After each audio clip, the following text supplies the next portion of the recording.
My first picture with Mickey Rooney, the Atomic Kid, 12 and a half days. All kinds of stunts. Mickey gets atomic. He's in an explosion.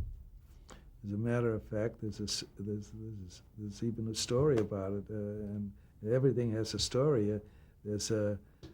My wife Connie was doing a book on Steven Spielberg, and I'm in there 3 times, and I had never met him. And one was about PT 109 when he was a youngster. His aunt took him on the stage. That when we made the famous $750,000 shot, which was a lot of money, on stage 7 at Warner Brothers and so forth. And he was there to see it. And in his book, now, 25 years later, he wrote and said, here, just imagine, here I am on stage 7 where Leslie Martinson made that shot, and he went through the whole thing. And just imagine, here I am now doing Jurassic Park. Since 25 years, living icon, and so forth and so on. And then he recounted something else about where he watched me direct Ben Gazzara. He was now a friend, a director. He was then a fledgling director at Universal, and he was watching me direct Ben Gazzara because Howard Keel, he had met Howard, and they were friendly. And it's there that he met Tony Bill, who is a successful now writer, producer, and director. Tony Bill, who was an actor, as a youngster, and he was instrumental in helping him in his career.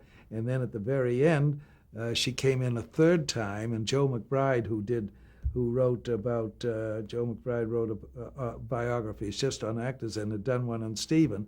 She came in and said, "Would you believe you're in here again? But you're not mentioned." Joe McBride wrote for some reason. Stephen came home one night and one day and came in and he said, "When am I ever going to come home and not find the Atomic Kid on the air?" No mention that I directed it. No mention, whether he liked it.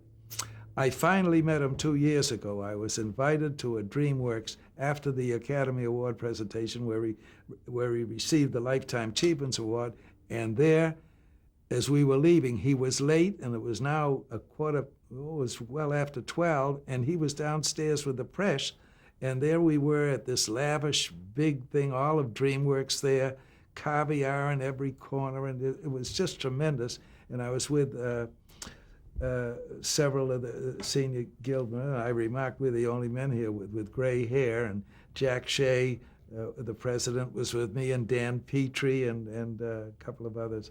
And finally I said to Jack, "Gee, I'd really like to meet him because he knows who I am. He was in his book 3 times." And we started out. And just as we went out of this big entrance, in came Stephen. And he stopped, and there were a couple of photographers there, and he posed for the pictures. And as he started forward, he was about where you are, just a little further back, and he saw me standing there with Connie. And he started forward, and I don't know whether you've ever walked with actors, but it's interesting when you walk with famous personalities and they see you and they can't make the gestalt connection who they are, and I can just see them looking, and they know who that is, and they can't. And he had that look when he saw Connie, because she's easy, because he sees her on television. Being a book lover, it's hard to miss Connie. And he started forward, and he made a little move, and as he got to her, Connie stopped him, and she said, "Oh, Stephen, this is Leslie Martinson." Well, he stops as though there is no one in there. There's 150 people waiting all this time, and he goes through telling me about everything that was in the book, and that here I am, and so forth, and they're all waiting. And I told him, and then as he started to leave, I said, "Oh, Stephen, I've been waiting a long time for you. We've been here a long time." I said, "I'm just curious." I said, "I shot that in 12 and a half days, and McBride writes about when are you going to come home. Did you like it?" He said, "Did I like it?" Now they're still waiting now, and he goes through, he says, that scene where Mickey Rooney came out of the ruins where they dropped the bomb, and there the next morning all the technicians are there measuring the depth of the so forth, and Mickey comes out of that row eating a peanut butter sandwich, and then his voice is like this because he's been electronic, and he's like no one there in the room, and he went on and he did the whole scene, and he said, "How can anyone ever forget a scene like that?" He says, "Of course I liked it." And I said, "Stephen, they're waiting."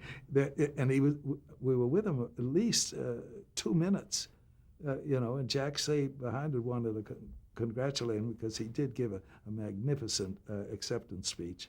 So that's a little about Steven Spielberg, and I think it's kind of an interesting little story. A man I so admire, if ever. He's so brilliant.